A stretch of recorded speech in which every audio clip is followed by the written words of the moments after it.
And okay, we're recording. So welcome back, everybody. Today we're going to jump into a new lecture on electric potential. But before we do that, there are a number of announcements to make. So the first one is the normal thing we do at the beginning of the week. There's a new homework assignment. It's up here on the board, and it involves this worksheet that you can pick up at the front of the room. All right, also make sure if you haven't done so already to turn in this week's homework assignments at the front of the room. Okay, another thing to announce is we're going to have a quiz this week on Wednesday. So the first thing that happens on Wednesday when you come into class is a short quiz. Should take about 15 minutes to complete. And the topic will be Gauss's law. And after that, we'll just get right back into the lecture. Okay, so any questions about that? And of course, the other announcement before we get to what's up on this slide is we have a number of holidays coming up for President's Day. So next week, there will be no class on Friday, and the week after that, there will be no class on Monday. So we're going to have to kind of adjust the lab schedule to accommodate that. Everyone is going to do the same set of labs. It's just depending on the week, we might have to shuffle things around a bit. So this week, if you're in the Monday lab or in the Friday lab, you're going to just attend as usual. But if you're in Wednesday, you're going to take this week off because Monday and Friday are missing a day. So Wednesday's going to miss a day as well, right? Any questions on that? Okay then. So the next thing I want to talk about is the test. So you probably already saw this announcement because I put it up on Canvas and I also emailed you about it. So we're all aware, hopefully, that there is a test coming up. So the first test of the semester is going to be given a little bit more than 2 weeks from today on Wednesday the 23rd. And it's going to be given here in lecture. And you'll have the entire time to work on the test. So it's basically a 2-hour test, right? Here's what's going to be covered. Basically everything that we do in lecture up until this point, which is chapters 5 through 7 of volume 2 of OpenStack's University Physics. So if you remember, chapter 5 was all about electric fields. That was a pretty long chapter.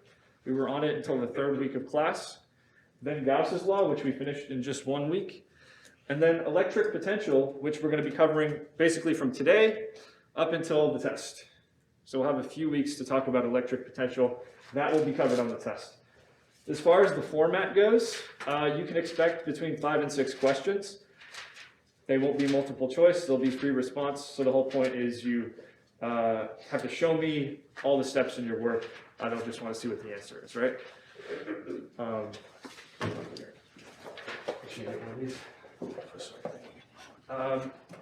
right, so as far as materials that you can bring to the test, you can bring a calculator. Any kind of calculator is fine as long as it's not the calculator on your phone, okay? So if you have a simple scientific calculator, that should be fine. If you have a graphing calculator, that's cool also. You probably won't need all the fancy functionality of a graphing calculator, but if you just have that, you can bring it, okay? So for the most part, you'll just be punching in, numbers that are multiplied together, maybe some sines and cosines, but that's pretty much all you need the calculator for, all right? The other thing that you can bring is a cheat sheet. So if you've been in one of my in-person classes before, you're familiar with this idea. Basically, the cheat sheet is something that you create. It's going to be a half sheet of paper filled out on the front and back side with anything you want. I literally don't care what you write on the cheat sheet. But what you should probably do is include any sorts of equations, diagrams, and physics principles that would be relevant for the test, okay? Now, of course, the cheat sheet is useful for reference as you're taking the test. If you're getting an equation, it's on there, right?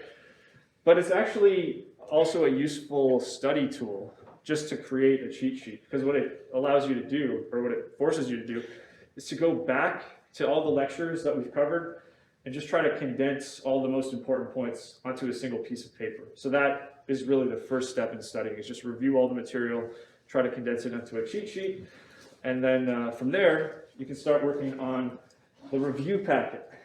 Okay, so has anyone taken a look at this? It's up on Canvas right now, actually.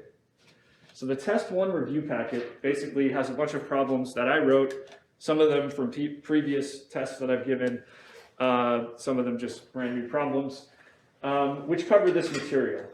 And I think there are about 15 or 16 problems on there, so it's considerably longer than the actual test length, but that just gives you a big sampling of potential problems that you might see. Yeah?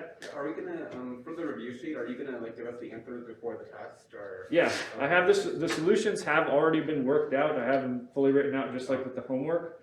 I'm just not gonna release them until we've all had some time to go through these problems in lab.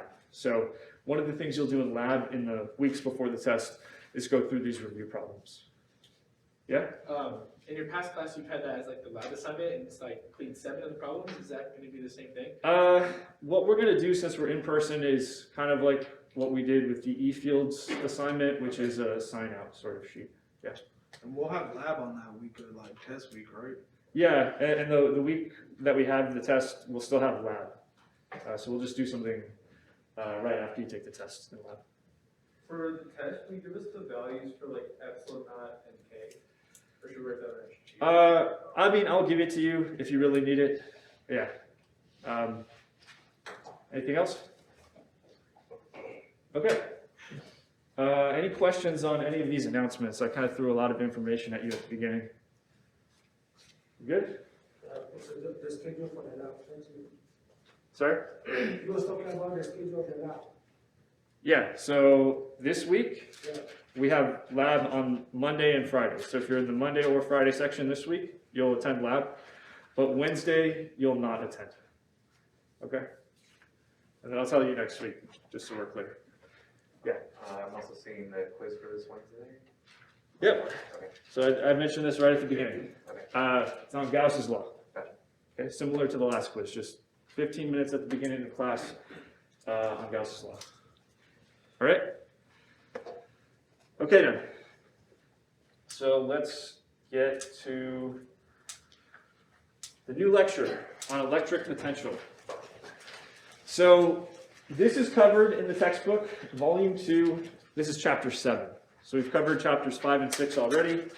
We're just going in sequence to chapter 7. And electric potential, if you're not familiar with this way of describing it, you probably know the term voltage, and that's what we're talking about here, is voltage, what it means, how we can calculate it, and later on we'll see some of its applications, okay? So what we're doing here when it comes to electric potential is we are taking a lot of concepts that we've already established involving electric fields, but we're looking at them from the energy perspective. If you noticed, we've talked very little about energy so far in this class, and of course energy is a pretty central concept in physics. This is the lecture where we're going to bring those energy concepts into play, okay? And in order to do that, we're just going to do a quick review of energy concepts in physics, just generally speaking, okay? So without bringing in these electricity and magnetism ideas. Just in general, what does physics have to say about energy? What should we know going into this, okay? So the first thing that I just want to remind you of is that, broadly speaking, we can classify energy as being kinetic energy or potential energy. And I just want to talk about this in the most general way possible. So kinetic energy is the energy an object has by virtue of its motion. So it has kinetic energy because it's moving in a certain way. If you remember from Physics 45, there are different types of kinetic energy because you can be just translating, moving from point A to point B. You can be rotating. An object can be vibrating potentially. There are different types of kinetic energy, but they all have to do with motion. So for now, we're just going to consider one type of kinetic energy, which is the translational type. That just means an object is moving from point A to point B. We're not worried about its rotation or any other type of motion it might be undergoing.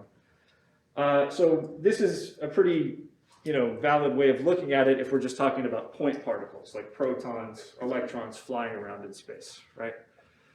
So we can characterize this type of kinetic energy by K equals 1/2 mv squared. Hopefully this is a familiar formula to all of you, 1/2 mv squared, right? Remember this? Okay, m is the mass of the object, of course, and then v is the speed. And the SI unit of energy that we can actually kind of figure out based on this formula is what we call a joule. So 1 joule, if we look at this formula, should be equivalent to a kilogram, because we have a mass, and then a meter squared per second squared, because in the formula we are squaring a speed. So a joule is equivalent to a kilogram, meter squared per second squared. You can just look at the formula and see that those are the units that should pop out, right? Okay, what about potential energy? So potential energy, we're going to use the variable uppercase U. Okay, sometimes in a textbook, this will be written as PE or something like that. We're going to use the variable uppercase U for potential energy. And potential energy has to do with location, okay? The way things are arranged, the positions that objects are located in, that's what determines potential energy, not the way things are moving, okay?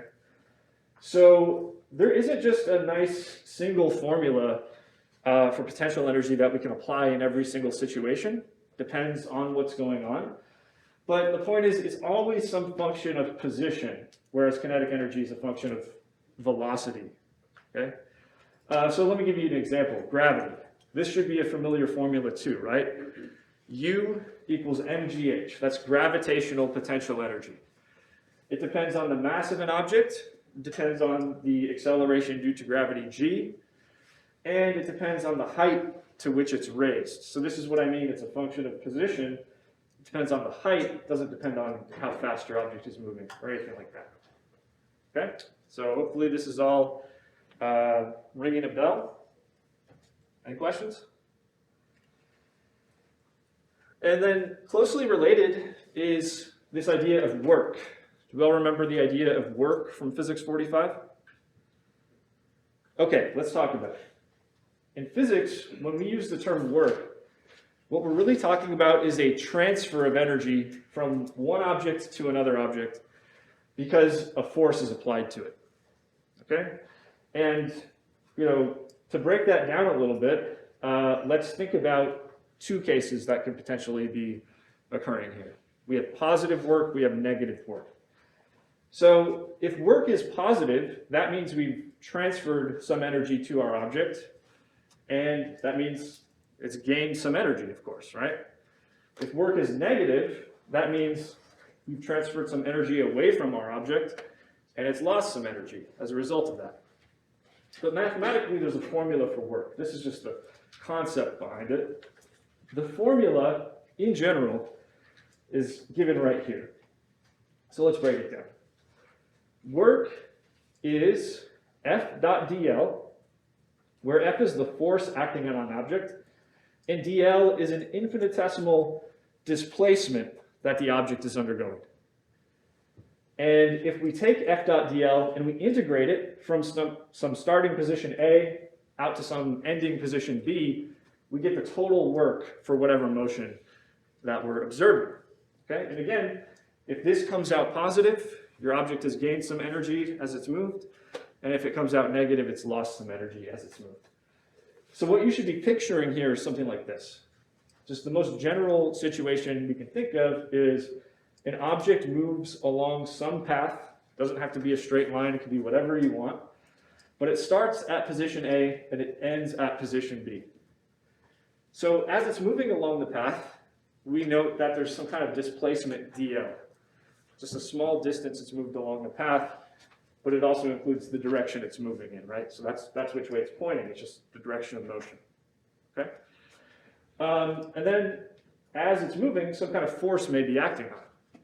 Okay, this force could be whatever you want, gravity, spring force, there's some kind of force acting on it.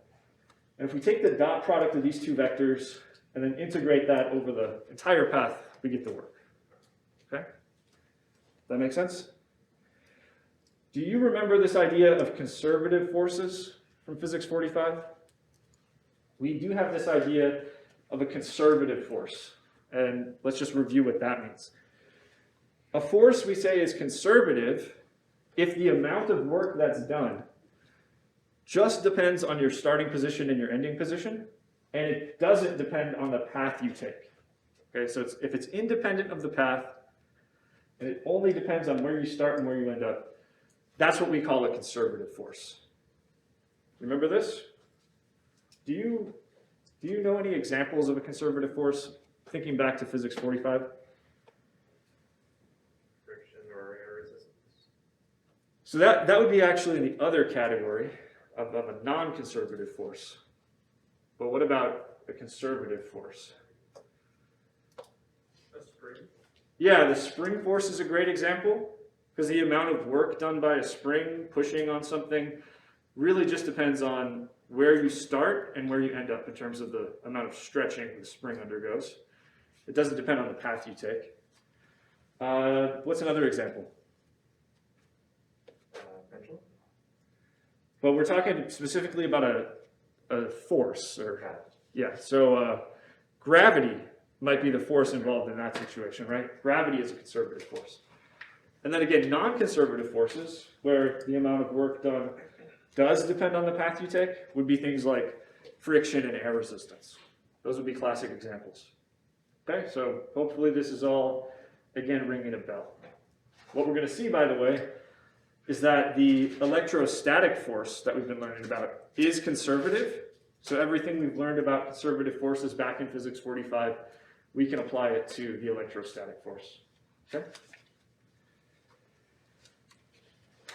All right, so what I want to get into over the next couple slides, again, this should be a review, is how we calculate potential energy.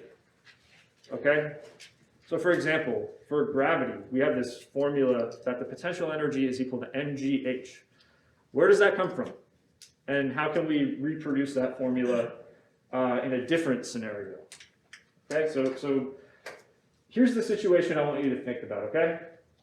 We have some object, let's say it's a ball of mass m, and we're going to lift it from some starting height, which I'll call y1, and then we'll end up at some final height, which I'll call y2, and the way we're going to do that is just by applying a constant upward force. So if we think about what's happening to the ball, there's an upward force, which I'll call F lift, that's the force I'm applying to it, and then of course there's a constant downward force of gravity. So let's imagine that as I'm lifting it, it's going at a constant speed. So I'm not trying to accelerate it up, I'll just lift it at a constant speed. So if that's the case, by the way, if I'm lifting it at a constant speed, what can I say about these two forces? They'll cancel out, right? Because the total force acting on my object is equal to ma, right? F equals ma. And if we don't have any acceleration, because I'm lifting at a constant speed, that means the two forces must balance each other out. So they're in opposite directions, but the strength of those forces would be equal in this situation. Does that make sense? And that also means if we have the same amount of force, but just in exactly opposing directions, the work of one force ends up being minus the work of the other force. So the work done by our lifting force is equal to minus the work done by gravity in this motion being described. Okay? And the reason is the forces are just opposite. Make sense? So, okay, let's take a few more steps and see where this leads us. So when we're applying this lifting force, right? By definition, we're doing some work, and that means we're giving the ball some energy. Okay, we're introducing some new energy to that ball, right? But what type of energy are we giving the ball? We're not giving it kinetic energy, because the assumption is we're lifting at a constant speed. Giving it kinetic energy would mean we're accelerating it or moving it faster as I go up. But if we just imagine this is happening at a constant speed for the sake of argument, then we're not giving it any kinetic energy. That means the type of energy we are giving it is potential energy, okay? And we specifically call this gravitational potential energy, okay? So the type of energy you gain just by moving upwards is called gravitational potential energy, okay? So that tells us that the work we do in lifting the ball up is equal to the change in gravitational potential energy. So this change is going to be some number that tells us how much gravitational potential energy we gained in lifting the ball upwards. Okay? But remember, the work done by our lifting force is equal to minus the work done by gravity, right? So let's just put minus work done by gravity in right there, and this will give us this equation. Delta U gravity, that's the change in potential energy, is equal to minus the work done by gravity, okay? And this formula, where you have delta U equals minus W, that doesn't just apply to gravity. That's an example we were looking at here. But this is a general relationship between potential energy and work done by a force that we can use in any situation. Okay, just delta U equals minus W. In fact, that's how potential energy is defined. That's really the definition of potential energy right there. Okay? Any questions? Okay, so now let's try to be more general. We're not just talking about gravity, like I said. We're just talking about a general conservative force. Okay? Gravity would just be one example of that. So if we have a conservative force, we can come up with the potential energy function U using this result that we just took a look at. So whatever the force is, I'm just going to call it, some generic force. The change in potential energy associated with that force is equal to minus the work done by that force. Okay? And then now let's take a look at how we're going to apply this in a practical situation to solve for the potential energy function U. Okay? So what I'm saying is, if we have some force, we have some kind of formula that describes a certain force, we can use this to get the formula for the potential energy. This is how that would work. Notice that on the left side, we have a delta. We don't have just an absolute amount of potential energy. We have some kind of change in potential energy that's happening. So, like with all changes, I'm going to write it as like a final minus an initial value. So the way we're notating things is position A is where we start, and then position B is where we end up. So delta U, the change in potential energy, as I move some object from position A to position B, is just going to be UB minus UA. Make sense? And then I'm going to set that equal to minus the work. And remember, work, generally speaking, is given by this sort of line integral. So I'm going to have minus F dot dl, where F is whatever force I'm referring to, and I'm going to take it between points A and B. That's how this works, okay? But again, this is just a difference in potential energy between points A and B. It's not an absolute amount. It's a difference between 2 points. If I wanted to get a specific value, and not just a difference between 2 points, what I would have to do is define my 0 point. Do you guys remember this idea of a 0 point from back in Physics 45? The 0 point just means what position are we going to choose such that the potential energy is 0. So whatever position you have where the potential energy goes to 0, that's just called your 0 point. And you remember with gravity, oftentimes we say the ground is our 0 point, so that's going to be 0 potential energy. And then anything above that's going to be positive. Anything below that's going to be negative. But that's just an arbitrary choice, right? We can always choose to put the 0 point anywhere we want, generally speaking, okay? So there's nothing special about a certain 0 point you choose. You can basically choose whatever you want, okay? We good so far? All right.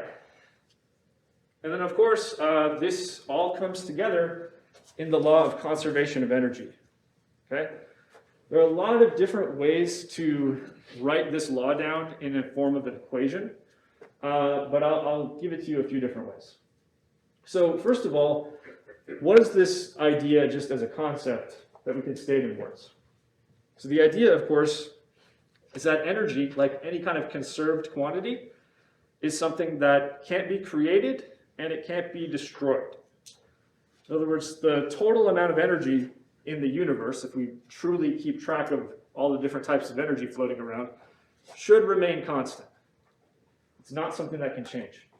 The only thing that can happen is energy can be converted from one type to another. So really simple example is like I drop something, it has potential energy, gets converted to kinetic on the way down. But during that process, the sum total of all forms of energy stays the same. Okay? And of course, you can also transfer energy from one object to another. Classic example of that is in a collision, right? If one billiard ball moves along the pool table, smacks another, some energy is transferred. But the point is the sum total, if we truly keep track of everything, remains the same. Okay?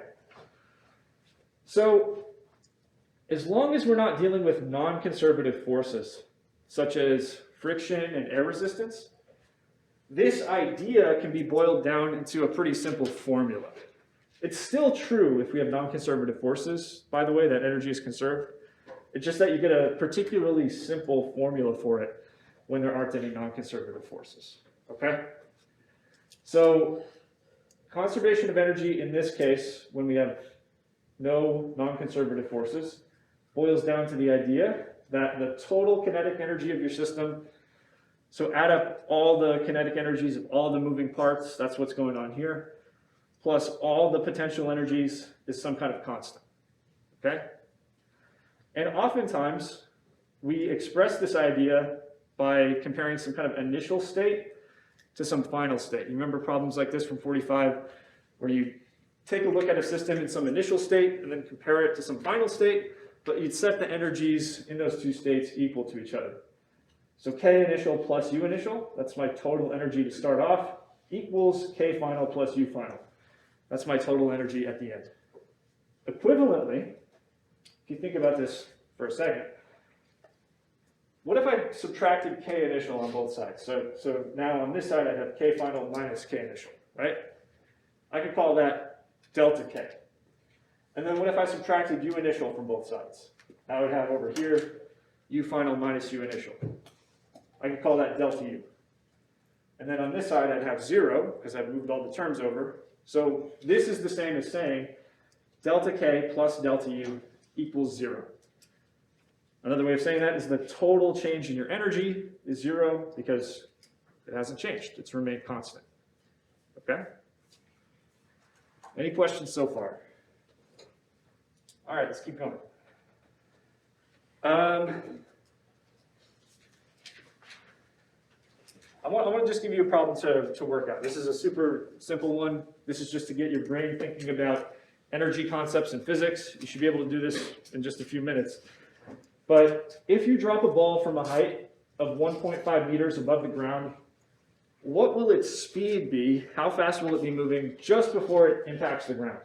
And of course, we'll neglect air resistance in this calculation. So you can just assume that all we have to keep track of is kinetic energy and gravitational potential energy.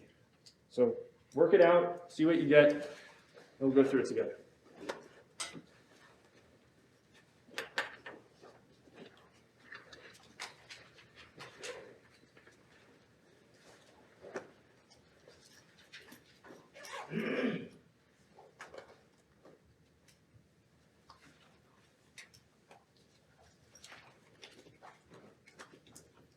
Remember, it's mgh for the potential energy in this case. 1/2 mv squared for your kinetic.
So a lot of people are getting this already, as I've been checking.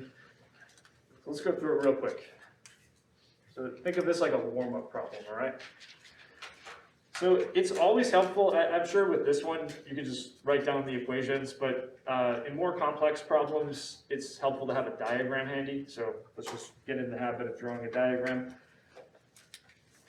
Okay, this is going to be our y-axis, let's say, where we keep track of heights. Let's put the ground right there. And like I said, we're pretty much free to set the 0 point wherever we like. So let's just declare that that is y equals 0. And then up here where we start off is 1.5 meters. Okay? So what's going on? We drop the ball. Starting from up here, it falls straight down. And then we want to know how fast is it moving. Let's call that V final just before hitting the ground. Okay? So let's do this like in the following way. E initial equals E final. So the total energy in my initial state when the ball is up here is equal to the total energy in my final state.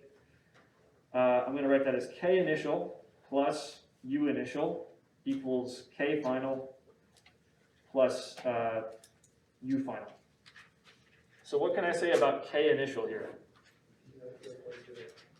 It's just going to be 0 because we're initially at rest.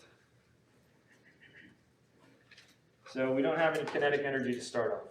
And then what can I say about my initial potential? That's going to be mgh, right? Just whatever this height is, that's going to be mgh.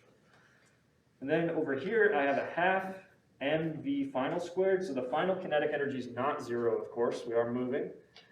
But the final potential energy is 0 because we've set the 0 point to be at the ground. Okay, so we've just defined it to be that way. But the point is, I can cancel out the mass, and I can say V final squared equals 2gh, and then I can simply square root on both sides. Square root 2 times g, that's 9.8 meters per second squared, times h, that's 1.5 meters. And what do we get? 5.4 meters per second. We get 5.4 meters per second. Okay? So guess what? We're going to do problems a lot like this in the upcoming weeks, where instead of a ball moving under the influence of gravity, you'll have, let's say, a charge moving inside of an electric field.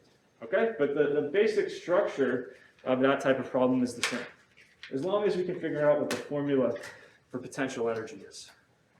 Make sense?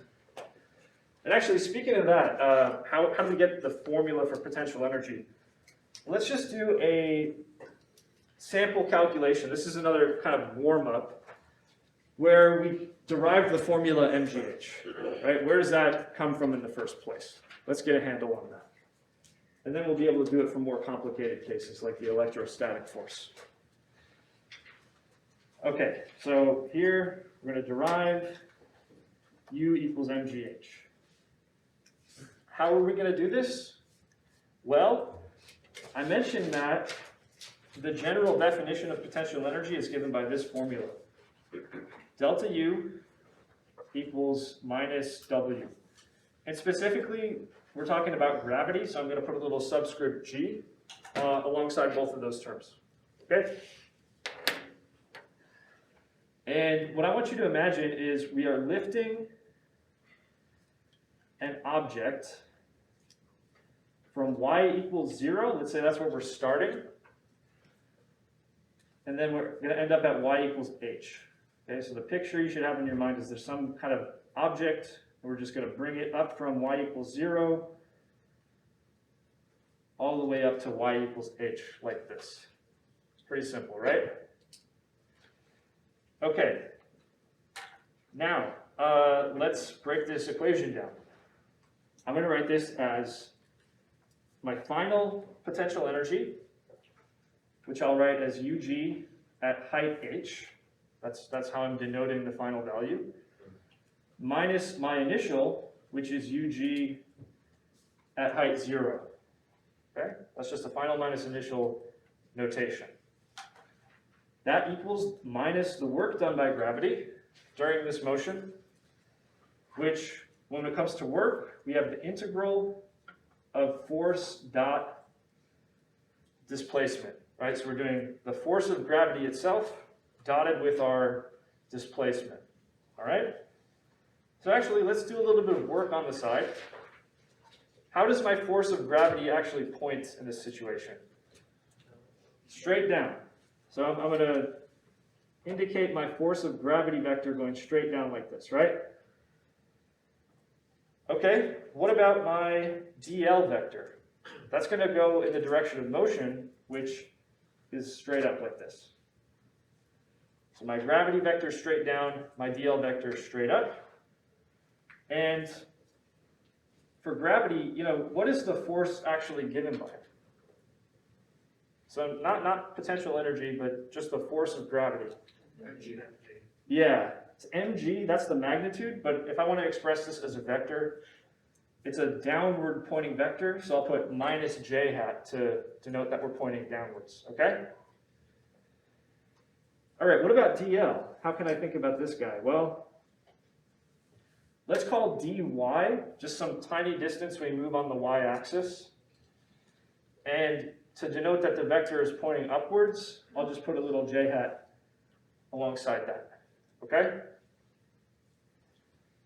And then the last thing we're going to do is set the 0 point. We'll set the 0 point at ground level, which we're perfectly free to do in this calculation. We can put it wherever we want. So that means the potential energy at ground level is equal to 0, okay? So let's just make all these different substitutions into our formula right here. So we have potential energy at height h minus the potential energy at height 0, but that's where we're going to put the 0 point. So I end up with 0 for the potential energy right there. And that should equal minus integral force of gravity, which is minus mg times j hat, dotted with dl, which is dy j hat. Okay? So notice I have two negative signs right there, don't I? And what are the constants that are going on with this integral? Both mass and the acceleration due to gravity, we're going to assume are both constants throughout the motion.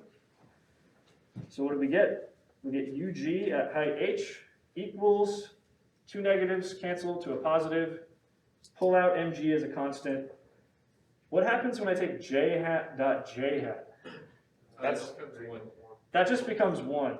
Okay, so if I take any unit vector and I dot it with itself, I always get 1. So that's just mg. J hat dot j hat becomes 1, so I'll just stop writing that down. And then we have dy. And what is dy an integral going from? It's going from 0 to h. Because we have to put the limits now. Okay? And what does that actually work out to when I take dy from 0 to h? MGH. Yeah, that's where mgh comes from. Now this is probably way too much detail for this one, but when it comes to more complicated examples of deriving the potential energy, we'll really have to do it this thoroughly. So again, this is just a warm-up to get in that habit of deriving things this way. Any questions? All right, so I think we've done enough of the kind of setting the stage. So now let's move on to the next part of the lecture, which is electric potential energy and electric potential. Now these are two different things, so hopefully by the end of this lecture we'll understand the difference. Okay, there's an idea of potential and potential energy, and they're slightly different things. Okay? So let's get into that.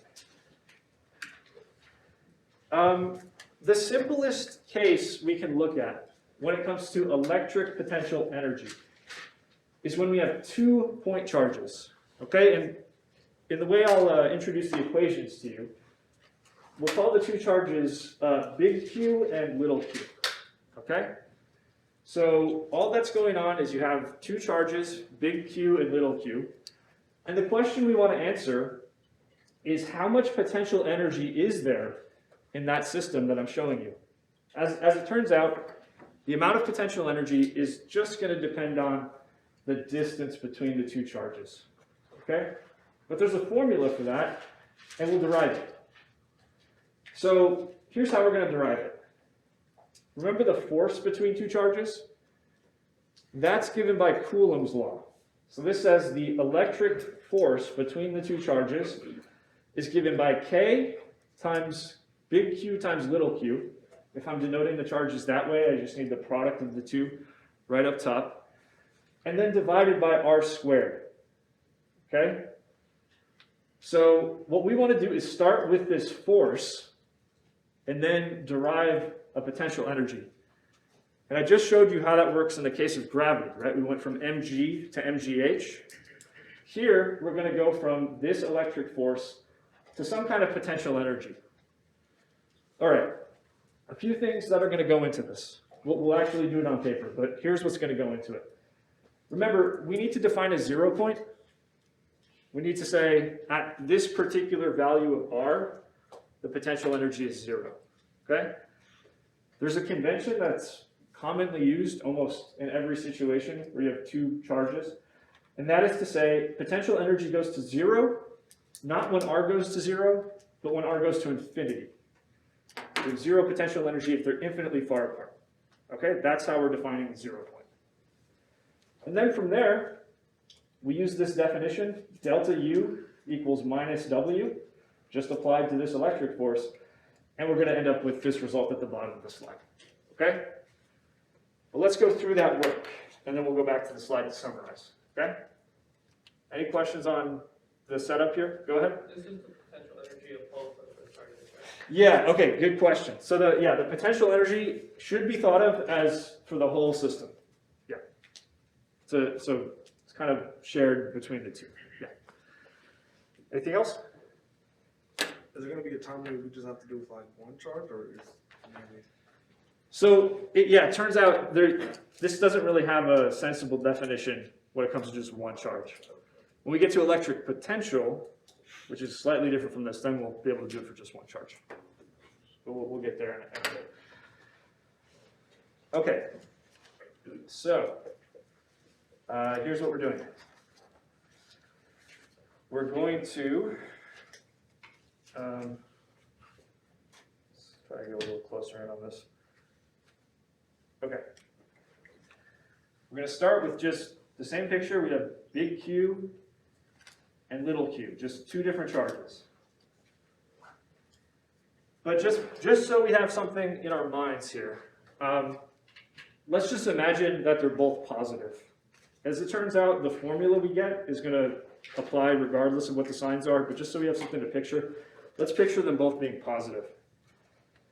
So what I'm going to do is I'm going to imagine we start off a certain distance apart, and then I leave this guy alone. I just put that at a fixed position, but I move the little q all the way out to infinity. That's the process we're going to imagine. So what kind of force, what direction would the force acting on charge little q be in that process? What would the direction be? Yeah, so we'll show the electric force Fe just pointing out this way. Okay, the next thing I want to do, actually let's write down in words exactly what we're doing. We're going to leave charge big Q alone. So don't move it. And then move charge little q out to infinity. Okay? So to keep track of where the charges are, what I'm going to do now is draw just a one-dimensional coordinate system. Let's just call this the x-axis. Doesn't really matter what we call it. I'm calling it the x-axis. I'm going to imagine that charge big Q is at the origin, and it just stays put at the origin. And I'm going to imagine that charge little q has an x value which is changing. It's going to go from x initial equals r. So r is going to represent just the starting separation but then it's going to go out to infinity. That's how this works. So we start at some separation, doesn't really matter what it is. We don't want to put a value to it, so we'll just call it R. And then we end up with a separation of infinity. That's what's going on. Make sense? Okay, so if that's the situation, we should be able to use that the change in electrical potential energy, delta UE, equals minus the work done by this electric force. So we can imagine, of course, since we're changing the separation, we're certainly changing the potential energy, which depends on the separation. But also, as we move like this, there's some work being done, right? And we're going to relate those two in this formula. Okay, so let's do that. Remember, just like before, on the left side I have a delta, which is a final value minus an initial value of potential energy. So my final value is when we're separated by an infinite distance, so I'll write that as UE infinity. And our initial value is when we're separated by distance R. So I'm writing this as UE infinity minus UER. That's just how we denote final minus initial here.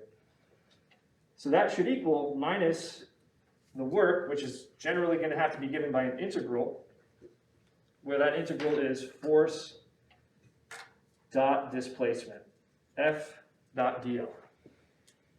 Okay? And just like before, we're going to make a few notes. Okay, what can I say about the electric force? What is the formula for this? Remember Coulomb's law? KQQ over R squared. So that's K, big Q, little q, divided by... Okay, so just for this purpose, I'm going to call the separation x, because if this guy's at x equals 0, this guy's at some generic value of x, the distance between them, we're going to call it x. So for the purposes of setting up the integral, I'm just going to say x squared on the bottom, okay? And x can change as we move the particle around, okay? And what's its direction? It's in the I hat direction. It's in the positive x direction, right? Okay, what about dl? That'd just be dx. Yeah, I'll write that as dx, some distance we move the charge on the x-axis. It's going to be an infinitesimal times I hat, because it's moving in the positive x direction. Okay, so this is just how I write these as explicitly as vectors. Okay? Then let's remember we're going to set the 0 point at infinity, right? That means the electrical potential energy at separation of infinity is equal to 0. That's just the choice we're making here, okay? Are we all good with that? Okay, so now let's make those various substitutions into our formula. Okay, what's the first term? Right, 0. We've just defined that to be 0 potential energy. And then we have minus this guy, which is what we're going to actually solve for at the end of the day. That equals minus this force vector dotted with this displacement vector. So that's going to be k, big Q, little q, divided by x squared times I hat, dotted with dx times I hat. Okay, we have another kind of I hat dot I hat thing going on here. What does that equal to? Yeah, so I hat and I hat both have a length of 1 and they point in the same direction. So when you take their dot product, you just get 1. Let's do a little bit more here. Let's say, since I have a negative sign on both sides, let's cancel those two to start off, right? And that gives me my electric potential energy at distance r between the two charges equals, what do we have to pull out of this integral? Just KQQ right here. Yeah, the charge of each one of these particles plus the k constant all can come out, right? But what can't come out is x, because I'm changing the x value as I move the charge around, okay? So what I'm left with is just dx divided by x squared. And what are my limits here? Remember, I'm starting off at r, and then I'm ending up at infinity. So that's how I have to set up my limits. Okay? So basically, just evaluating this is going to give me the answer I want. Okay? So now we just have to do some plug and chug sort of integration. All right, what do I get when I have 1 over x squared and I integrate that guy? It's just negative 1 over x. Negative 1 over x. We're taking that and we're evaluating from r to infinity. Okay? So let's plug in the limits now. We have k, q. I'll just put this minus sign out front for now. So there it is. Oh yeah, sorry about that. So minus sign is out front. And then I have 1 over my top limit, 1 over infinity, minus 1 over my bottom limit, which is 1 over r. Now what's, as this gets to infinity, 1 over infinity approaches 0. So actually all we're left with is just minus kqq times minus r, because this guy's going to 0. So the minus signs cancel once again, and we get kqq divided by r. That's the result. That is the potential energy when we have 2 point charges, which I'm calling big Q and little q, separated by a distance, which I'm calling r. And we can use this in any situation with 2 point charges. Okay? At the top, you put the electric force to go to the right. I forgot what that was. Just to set this thing up, we assumed that these were both positive, which means there would be a repulsion going on. But, and I'm not going to work this out in every single case, but you can show that regardless of what you assume about these charges, whether they're positive, negative, you'll still get this formula. So this is a general formula. I mean, the force, is it because like it's a positive force? Because it's positive electric? Yeah, so it's just going in the positive x direction as we set this up. But it's important to remember that, nothing about the result depends on the specifics of how we set this up. This generally applies. Okay? All right, so there it is. That's how we get this. So hopefully you see how it works pretty much the same way as with gravity. It's just a slightly more challenging integral, but not too bad. All right? All right, any questions so far? I think it's time we do some examples. Let's do an example where we use conservation of energy in a situation where we have 2 point charges. So here's what's going on. We have an electron whose mass is 9.11 times 10 to the minus 31 kilograms, and charge is minus 1.6, 10 to the minus 19 coulombs. Okay, this is what we're calling little q, is our electron. And I'll color code it in red to show that it's negative. Okay, this is moving in the presence of a point charge, which I'm going to call big Q, which is not moving. So imagine just little q is moving, but big Q is staying put. Okay? We'll give that big charge a value of 1.5 microcoulombs. So it's a much larger amount of charge. All right, let's say that at point A in this diagram, right here, we know the value of the speed of the electron. Let's say it's 2.5 10 to the 5 meters per second. So if we know the speed at point A, we should be able to predict the speed at point B just using conservation of energy. It's really not that different from, I know the speed of my ball when I drop it, and I can predict the speed it's going to hit the ground with. It's the same exact idea, just we're going to use a different potential energy function. Okay? We're going to use the one we derived. So remember, with potential energy, it depends on how far apart the 2 charges are. So in the final state, when we're at point B, hopefully you can clearly see that's 2 meters of distance, right? What about in the initial state at point A? What's the distance between them? Yeah, so to get the initial distance, I'm just going to have to find the straight line distance between them, which would be the Pythagorean theorem using these 2 given distances. Okay, so we'll just do that as a first step, and then we'll go from there. Okay. All right. So,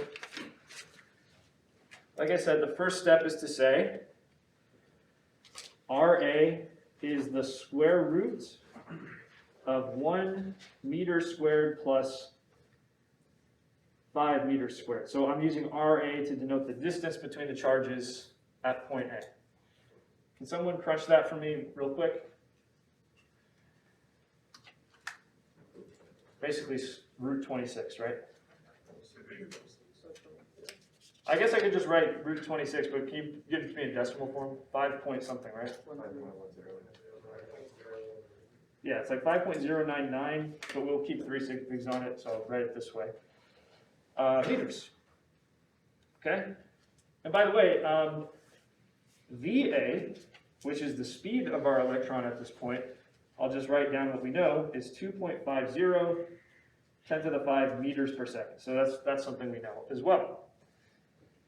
RB, the distance between the two charges in the final state is 2 meters. So there's my 2 meters right there. And then VB, that's what I do not know.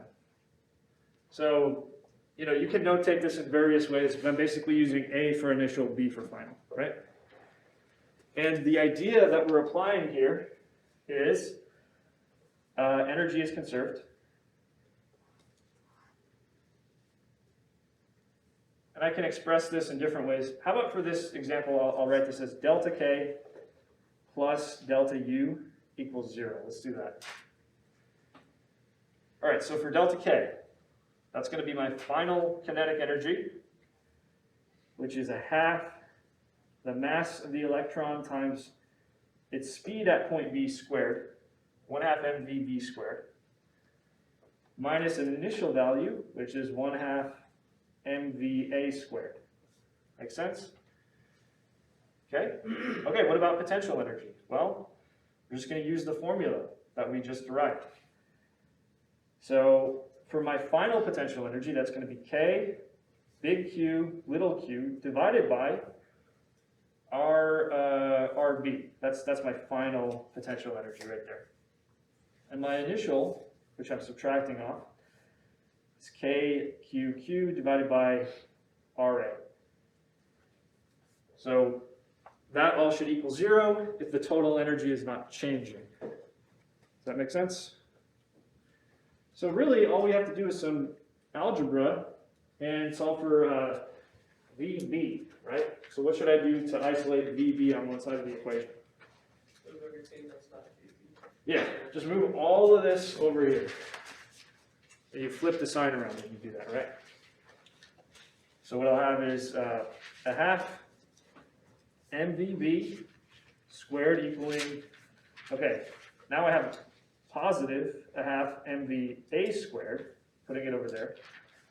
And then I'll have positive kqq times 1 over RA. And then subtracting this guy off, I'll have 1 over RB. So I'm just going to pull out the common factors like that. Make sense? The last thing I'll do is multiply through by 2 and divide through by m on both sides. So I have VB squared equals VA squared, because I've canceled out the 1/2 factor and the m factor. But now, this guy picks up a factor of 2 on top and a factor of m on the bottom. And then I have 1 over RA minus 1 over RB. Okay? So now it comes time to plug in some numbers, but let's be a little bit careful about how we do that. Remember, back when we were dealing with vector quantities, like the electric field, the electric force, do you remember how we typically handled the different charge signs, positive and negative? Yeah, so we basically first figured out what direction every vector was pointing in. And of course, you'd be, you know, for an electric field, let's say, going away from a positive charge and towards a negative charge. And then we just worked everything out from there. So we established the directions, then we worked it out from there. Here, if we have a negative charge, we're actually gonna have to plug in a negative value here. We're not dealing with a vector anymore, okay? If I have a negative charge here, I'm gonna have to plug in a negative value. Okay, that's how I'm gonna account for the sign, is to actually plug in a negative value, if it happens to be negative. What about the velocities? We would have to plug in negative values or down. These are speeds, so that doesn't, when we deal with energies, 1/2 mv squared, the direction is not part of that, yeah. Okay, so VB is gonna be the square root of all that stuff, right?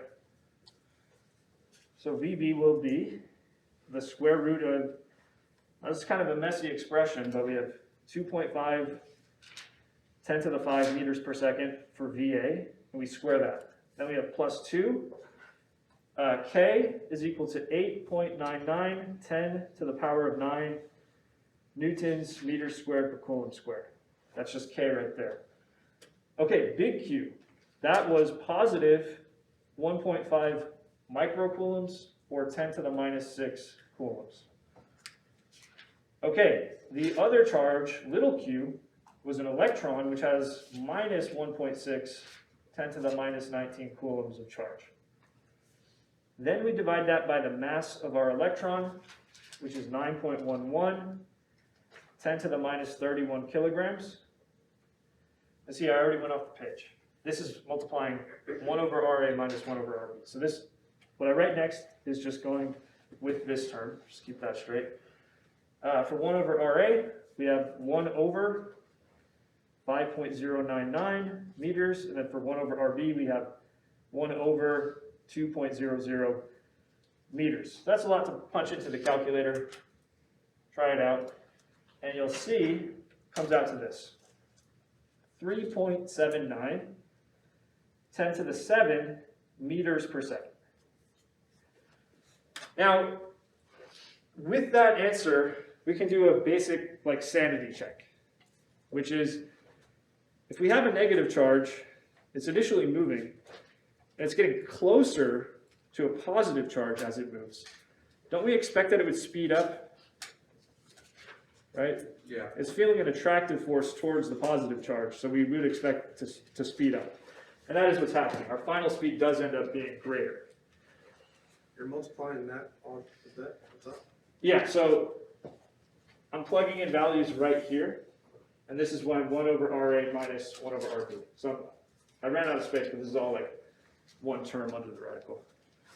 Oh, so the bottom one in the bracket's also under the radical meaning? Yeah, Okay. I just ran, yeah, just continuing this line of work. Okay. Also, you put the sign of the electron just because V is not a vector, right? This side. Yeah. Yeah, so when we, I'm just telling you, when we use these energy formulas, we'll actually have to apply the proper sign. So if you have a negative q, you'll actually put that into the equation. With the vectors, we accounted for that a different way. So, yeah. Anything else? Can I see the picture for a second? On the slide? Yeah. Yeah, I'll go back to that. We all have this though? Okay, this is the picture. So we moved, the electron was flying by like this, and moved from here, it ended up here, and what we did is we calculated how fast it's moving at the end, knowing the starting speed and all the distances involved. Okay? And why did you say it speeded up? Well, because it got closer to this, if these are oppositely charged particles, right? You'd expect that as they get closer, you would speed up because it's feeling an attractive force after all. If it were two oppositely charged particles, and they got closer together, you'd expect that there would be a slowing down involved in that. So that's just a way to check to see if the answer is making basic sense. Okay? Okay. Let's have you try one. So this one is exactly what I was describing. We have a proton now. Our charge little q is now going to be a proton. And our charge big Q is going to be the same as before. Now in this case, let's imagine just simple one-dimensional motion, where the proton is just flying straight towards charge big Q. Okay? Let's say it starts off with a speed of 2.5 10 to the 6 meters per second. and it starts off a distance 6.5 meters away. So I'm just going to tell you that what happens here is this proton will fly in towards the positive charge, and in the process it's going to slow down because it's being repelled away. You see how that would lead to it slowing down? In fact, it's going to slow down to the point where it comes to a stop and then turns around. So we want to know how far is the proton from this charge at the moment when it comes to a stop. That's what we'll figure out. You'll figure this out using conservation of energy, just like before. You'll have to account for the kinetic and potential energy involved in this system, but you should use it to figure out what the final distance is at the moment the proton comes to a stop. So see if you can work this out. Take about 5 minutes. Talk to the people next to you, as always, and see what you come up with.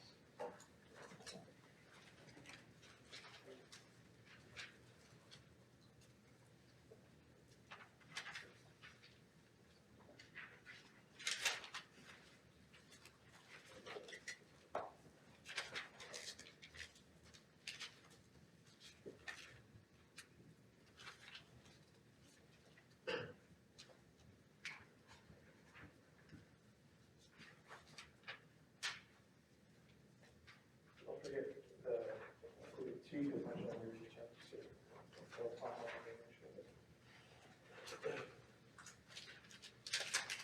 What can we say about the final kinetic energy in this? It's gonna be zero. It's going to be 0, right?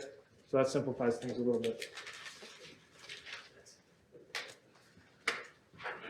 But you can't say any potential energy is 0 because that would require infinite separation, right?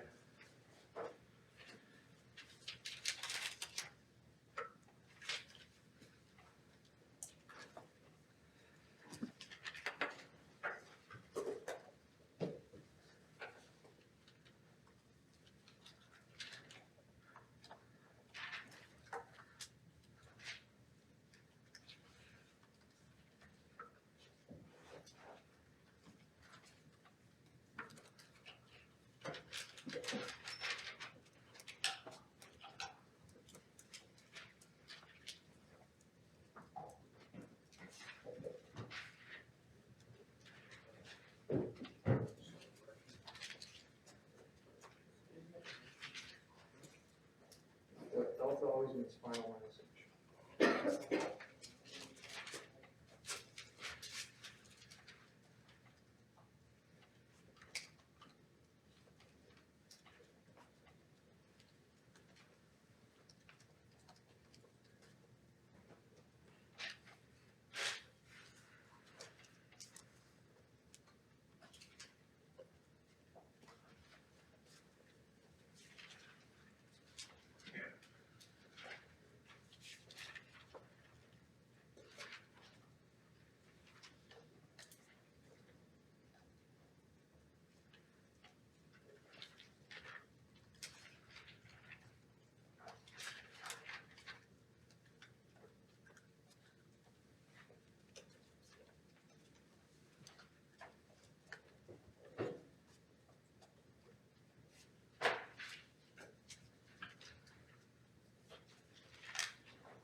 Okay, so I've been around the room. I see some people are starting to get this, and some of you are in the process of punching the numbers in. But in the interest of just getting through everything I wanted to get through today, let's start to go through it as a class. So here, we're starting from the same basic premise that whatever happens, delta k plus delta u should equal 0. And okay, what can I say about delta k? That's a half MV final squared minus a half MV initial squared, right? But it's the 1/2 MV final squared part, which I can set to 0, because we come to a stop. Okay, and then I have delta U. What's that going to be? That's going to be K big Q little q divided by our final minus K big Q little q divided by our initial. So I'm just taking our formula that we derived and then taking a delta with respect to that formula. Okay, how would I solve for our final? That's what I want to know. I want to know the final distance.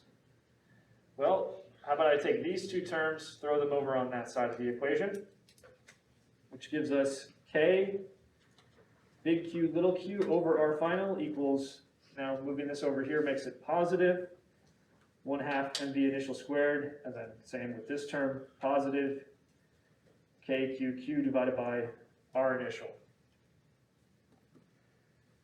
All right, what I want to solve for is R final, so I want to get rid of the KQQ on this side. The way I'll go about doing that is just divide by KQQ on all sides of the equation. So that gives me 1 over R final equals, so I have MV initial squared over 2 times KQQ once I do that division. And then once I do it on this last term, I just have 1 over R initial, okay? So it's easy to make a math mistake at this next step. I cannot simply say, I can't just flip all the fractions, right? I have to actually do it this way. I have to say R final is 1 over this whole thing. So the way I'll write that, so I'm not stacking a million fractions on top of each other, is to say we have MV initial squared over 2K QQ, and then plus 1 over R initial, and then I'm going to take that to the minus 1 power. Make sense? So now let's put the numbers in. The mass was that of the proton, which is 1.67, 10 to the minus 27 kilograms. The initial speed is what was given, 2.50, 10 to the 6 meters per second, and we square that. Then we have 2, we have K, which is 8.99, 10 to the 9 newtons meters squared per coulomb squared. We have big Q, which is positive 1.50, right? That was 1.50, 10 to the minus 6, because it was 1.5 microcoulombs. And then we have the charge on our proton, which is positive 1.6, 10 to the minus 19 coulombs. So that's this big mess. Then we just have 1 over R initial, which is 6.5 meters, right? We take that whole thing to the minus 1 power. That's how we solve for R final. Did anyone actually get a result for this? I got 0.38. Yeah, that's great. So 0.3887 to be exact, something like that. What we want to do is keep 3 sig figs, and this comes out in meters, by the way. So I could also write this, if I wanted to, as 38.9 centimeters. That's how close it gets while approaching our charge big Q. Okay? Do we have any questions on how this works? Oh, why couldn't you set your R initial to 0? Like, could you have done that? Like, made that a 0 point? No. No? There's a problem. Okay, yeah.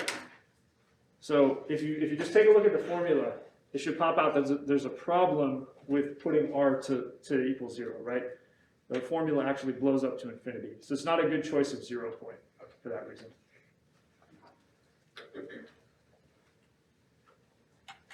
Anything else? All right, so we're going to keep moving.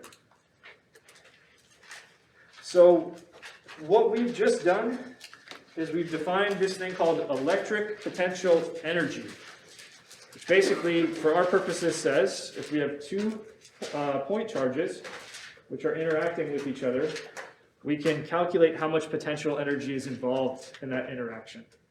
Okay, and it just depends on the distance and the amount of charge on each one. But this takes us to something called electric potential, which is slightly different, okay? So to define electric potential, we're going to do a little bit of math definitions.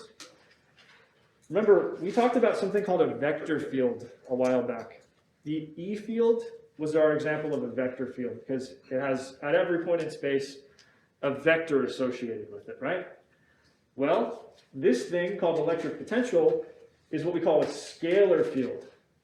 So instead of assigning a vector to each point in space, instead, we assign a scalar value that is just a single number to every point in space. So in a sense, it's actually simpler than dealing with the vector field because at every single point in space, we just have a number. We don't have to deal with a full-fledged vector.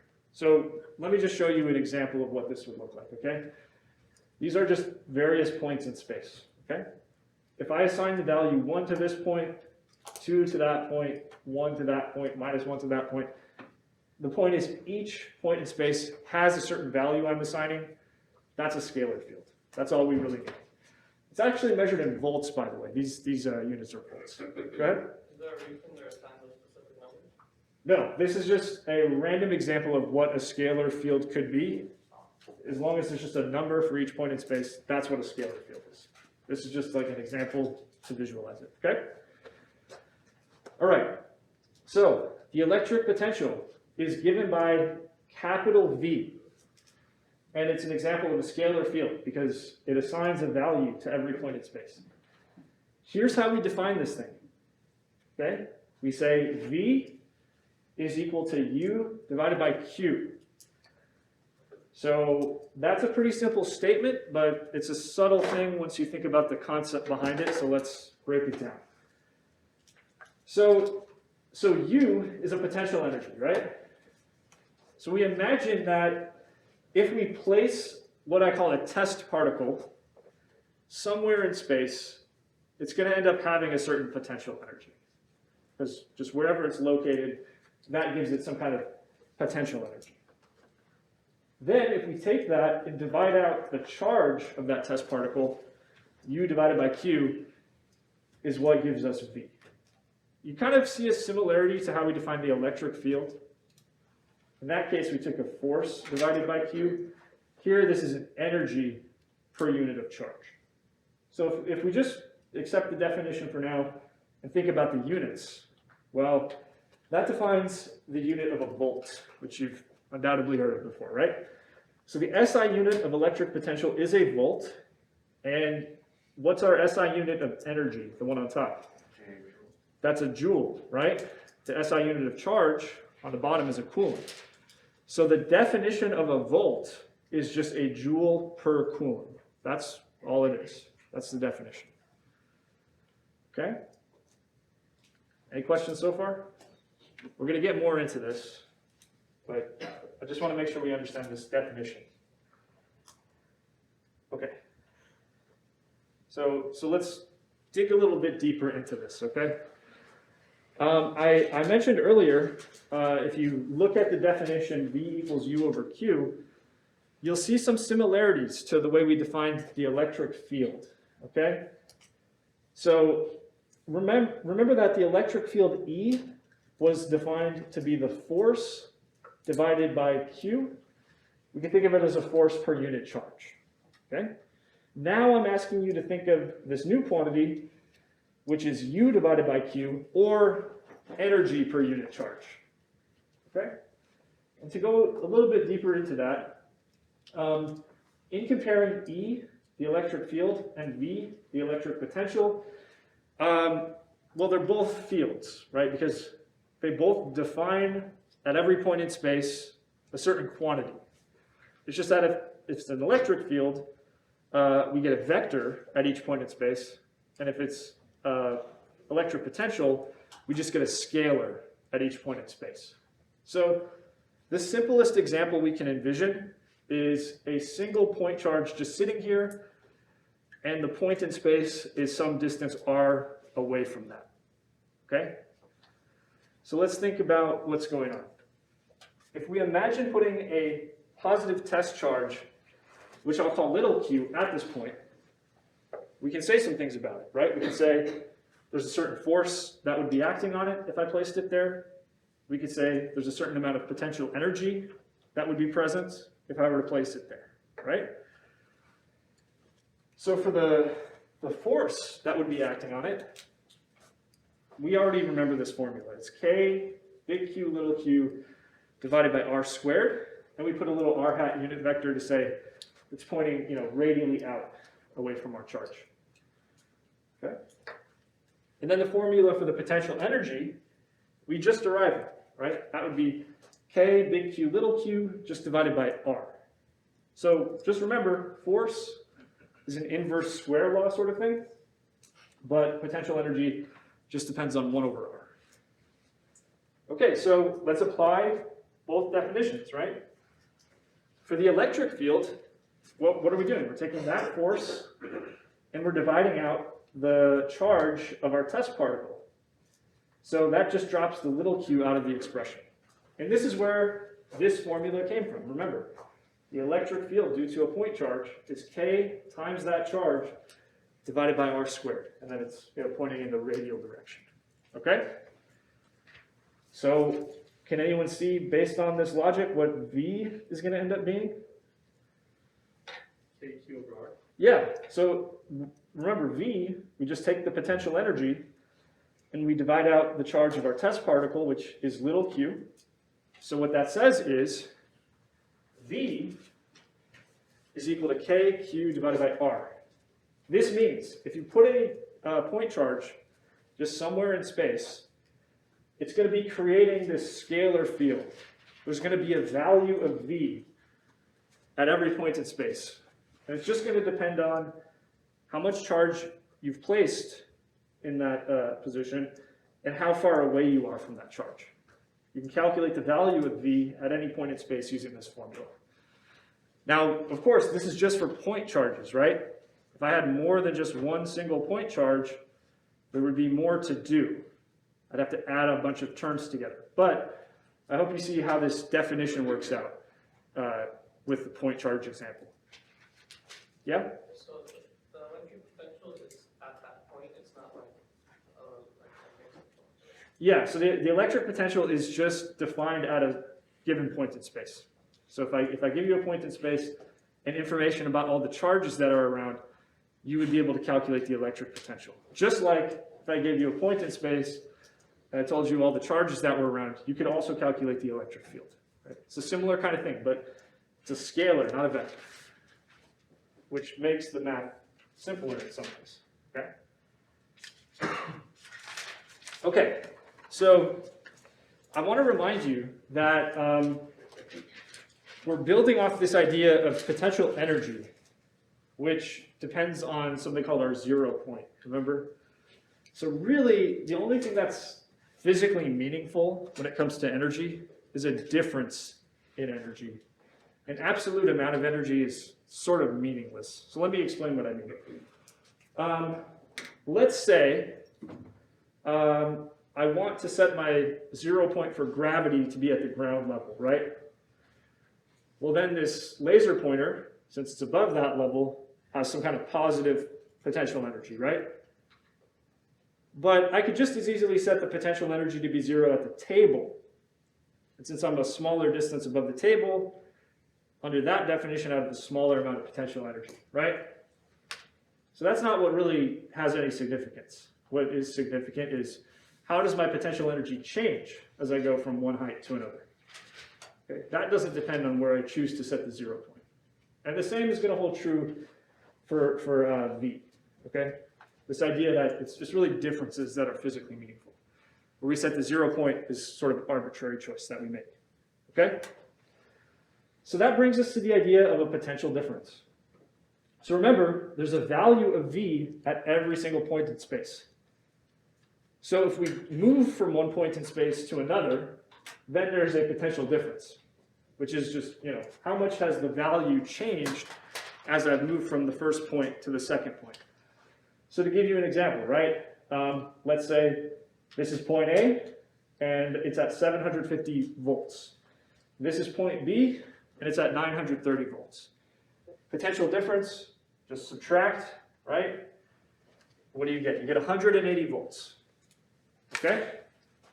Pretty easy, right? Delta V is just your final value minus your initial as you go from point A to point B. In this situation, would that mean that there's like a charge on the right side? Yeah, so there would have to, so we're not considering that just in this picture. Of course, there's some electric charges around that are creating this, but we're just looking at how to calculate the difference right now. Yeah. Okay, but here's another way. That's potential difference.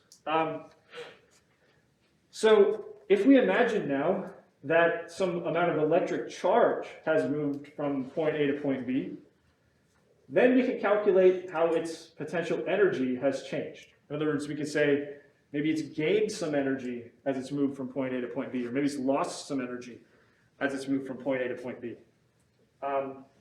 So that would be called delta U. Okay? And here's how we're going to think about this. Remember, the definition is electric potential is given by V equals U divided by Q. Right? That's just the definition of this thing. If we slightly rearrange this to say U equals Q times V, and then take one more step, which is to say, let's take a delta on both sides. So let's take a change in this left-hand quantity and a change in this right-hand quantity. This will say delta U is equal to Q times delta V. So this is useful because sometimes you're going to be in a situation where a particle is moving from one point to another, and you want to say how much has its potential energy changed. This is how you do it. You calculate delta U equals Q times delta V. Okay? So this is going to come into play a lot in the coming examples.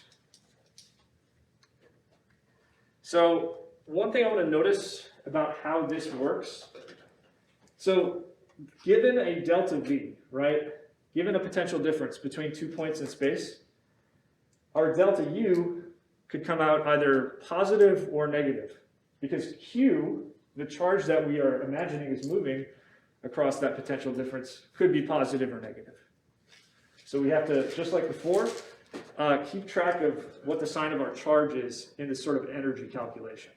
Okay? Make sense? Let's do an example. Moving through a potential difference. So we have a charged particle, an electron, which is moving across a potential difference. Specifically, what's happening is the electron, mass and charge are both given here. It starts at rest at this plate, which we'll call plate A. This is a negatively charged plate. So imagine it's just a sheet with a whole bunch of negative charge on it. And we'll just set the 0 point for our potential to be right here. So that V at point A is equal to 0. Okay, then it moves to plate B, where the potential is 265 volts. So we have a couple questions about this situation. What is the kinetic energy of the electron when it reaches that plate? And also, what is the speed when it reaches that plate? You'll see that if we use this idea of electric potential, the fact that the value of V is changing as we move from A to B, it makes this kind of calculation pretty simple compared to some of the older methods involving electric fields that we could have used. Okay? So are we all clear on the premise here? All right, let's work it out.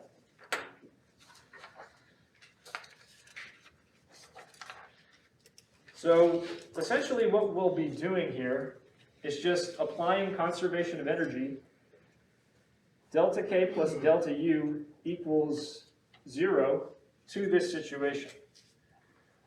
Now, for delta K, I'm going to write this as KB minus KA. So it's the kinetic energy that my particle has when it's at plate B minus the kinetic energy it starts with when it's at plate A.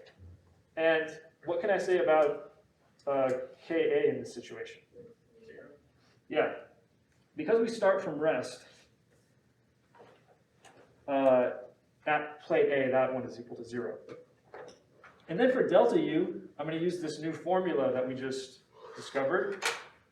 This is the charge of the electron Q times delta V, the potential difference that it's moved through. And that equals 0. So guess what? Kinetic energy at plate B is just minus Q delta V. Pretty simple, right? In other words, I could write this as minus Q times my delta V is VB minus VA. It's just, by definition, it's the difference in electric potential between points A and B. Okay? So, pretty straightforward, hopefully. Now let's just plug in some values. So I have a minus sign out front, and then I have Q, which is the charge of my electron, which I have to account for its negative sign. So I have negative 6.0 10 to the minus 19 coulombs. That is the charge of an electron.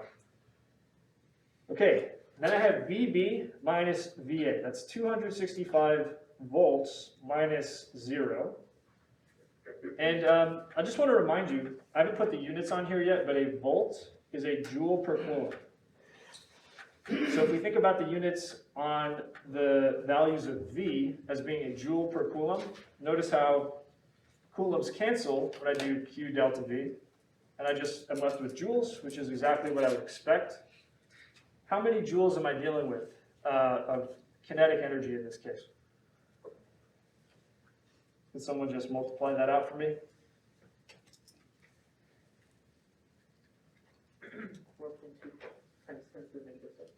4.24 10 to the negative 17 joules. That is correct. So that would be the kinetic energy that our electron achieves by the time it reaches plate B, right? And of course, if I want to know the speed, here's what I would do. Kinetic energy is just 1/2 mass times speed squared, and I'm just solving for the speed here. So VB squared is 2 times the kinetic energy at point B divided by m. And just root on both sides gives you VB. VB equals the square root of 2 times our kinetic energy, which is 4.24 10 to the minus 17. By the way, a joule can be written as a kilogram meter squared per second squared, so I'm just going to write it that way. And then we're going to divide through by the mass, which it's an electron, so that's 9.11, 10 to the minus 31, and the units are kilograms. So notice this unit cancellation of kilograms. And if I take the square root of meters squared per second squared, what unit do I end up with? Meters per second. And how many meters per second? 9.65, 10 to the 6, yep. So that's how fast it will be moving. Okay? So hopefully you see how this idea gets applied in a practical situation. Okay? Any questions?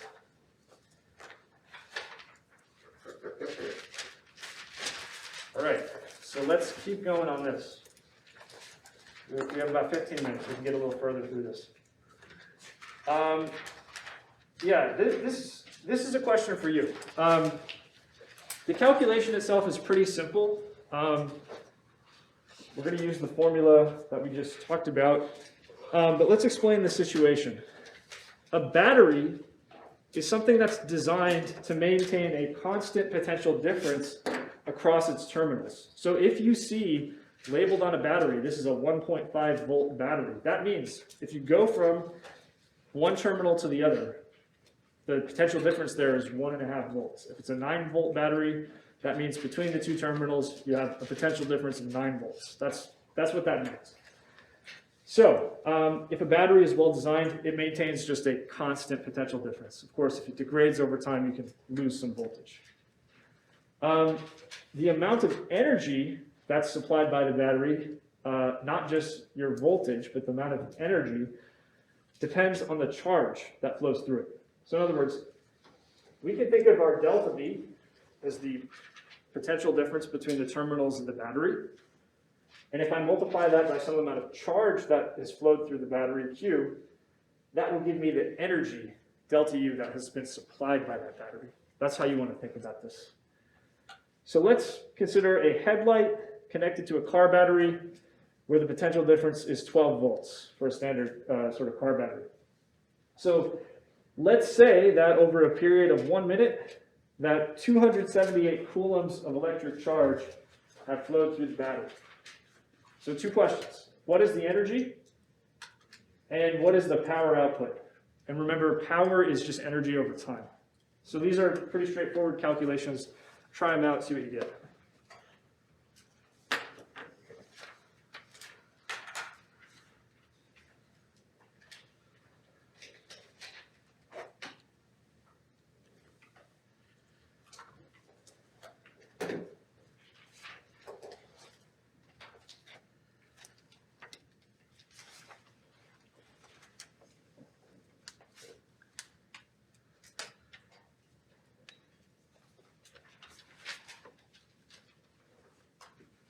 Actually, I'm looking at the time. I want to make sure we get through all of this. So let's just do this one together, okay? All right, so energy supply, let's do that. That's going to be given by delta U equals Q times delta V. So we're literally just taking the charge that's flowing through our battery times the potential difference across its plates and across its terminals, I should say, and that will give us the energy supply.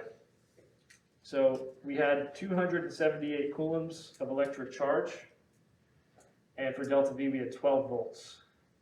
And remember, a volt is a joule per coulomb. It's useful to see it that way because the coulombs drop out, okay? And what does this work out to?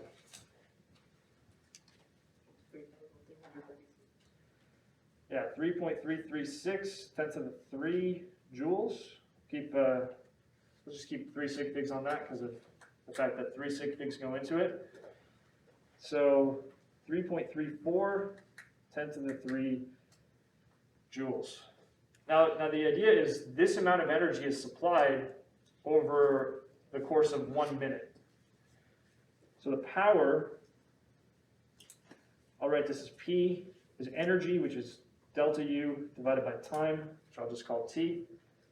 We know how much energy to put in this, 3.336 10 to the 3 joules. And then we have 1 minute, but that's equivalent to 60 seconds. And what numerically does this come out to? 55.6. We have joules per second. That's the same as watts. 55.6 watts would be the rate of energy consumption. Okay? Any questions on this? So hopefully you're seeing some practical applications of these ideas. First are a bit abstract, but again, they're obviously used all the time when it comes to electrical circuits. All right. Next thing I want to talk to you about is something called the electron volt, EV. Has anyone encountered this unit called the electron volt before?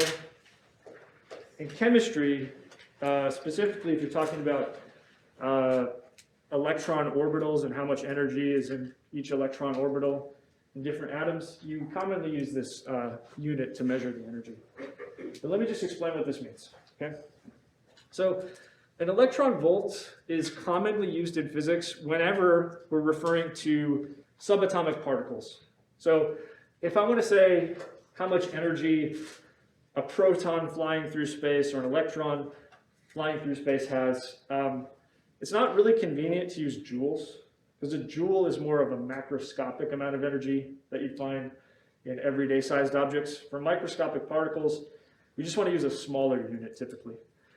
And that's where the electron volt comes in. It's also convenient, by the way, because oftentimes when we are accelerating charged particles to high speeds in a lab, let's say electrons and protons, we use some kind of potential difference to accelerate them to a high speed, right? So just like the example we did, where the electron is accelerated from one plate to the other, that's the sort of thing we can do in an experiment. So what's the definition?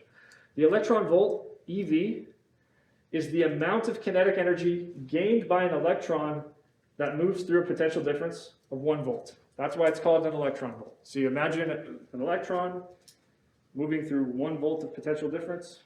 That's how much energy it gains. Okay? Pretty straightforward. So here's how we can think about it. 1 EV is equal to, I'll literally put the amount of charge right here, and then I'll put the potential difference right here and multiply them together. So 1.602 10 to the minus 19 coulombs times 1 volt, where a volt is a joule per coulomb, is equivalent to, well, 1.602 10 to the minus 19 joules. So an electron volt has the same value measured in joules as the electron's charge measured in coulombs. Okay? Because we're just multiplying that by 1. Okay? So let's do a few examples real quick. First, how much kinetic energy does an electron moving at 2.10 times 10 to the 6 meters per second have if we measure it in EV? And then second, how much kinetic energy does a mosquito that has a mass of 2.5 milligrams moving at 1.5 meters per second have? Okay? Can anyone guess which one's going to be larger? The mosquito, even though it's moving significantly slower, the mass is just totally different order of magnitude. But let's work it out. And then I think that's all we'll have time for today. Okay. So just a few quick calculations. First one being the electron. And here we're just going to use 1/2 mv squared to do the initial calculation, where we have a half times the mass, 9.11, 10 to the minus 31 kilograms, times our speed, which is 2.10, 10 to the 6 meters per second. And we square that. So what unit will this result come out into? This will come out in joules, because kilograms, meters squared per second squared.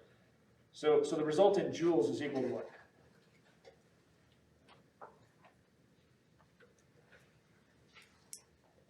Like 2.009.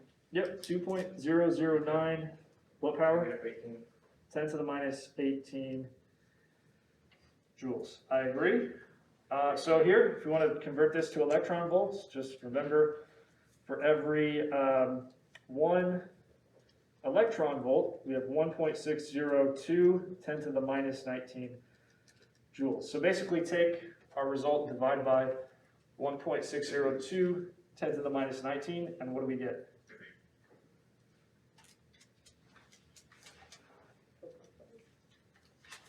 Yeah, this comes out to 12.5 EV. And that tells you that in order to achieve this speed that we started with, you can take a 12.5 volt potential difference, shoot the electron through it, and you'd end up at that speed. Okay? Starting from 0, of course, right? What about the mosquito?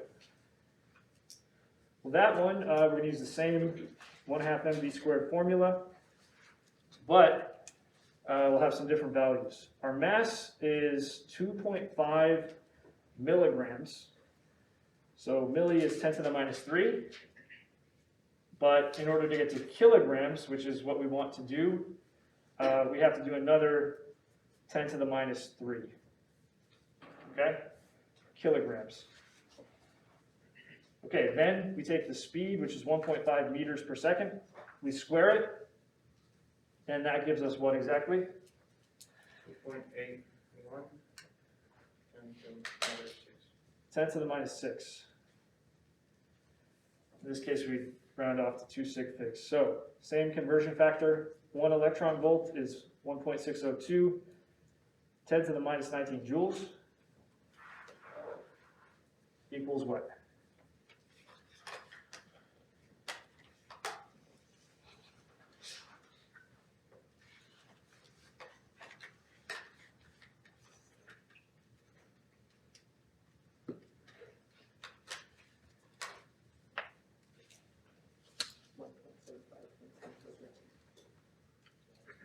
I'm getting 1.8, 10 to the 13. Yeah. EV. Okay. By the way, oftentimes we'll use unit prefixes like giga electron volts or like tera electron volts if we're dealing with a very large number of electron volts. Yeah? And this is electric potential, EV, how you would describe electric potential. So this is an energy. Yeah, this EV is a unit of energy, not electric potential. A volt is a unit of electric potential. Okay? There's a slight difference. Anyway, we'll continue with this on Wednesday, and don't forget we have a quiz on Wednesday.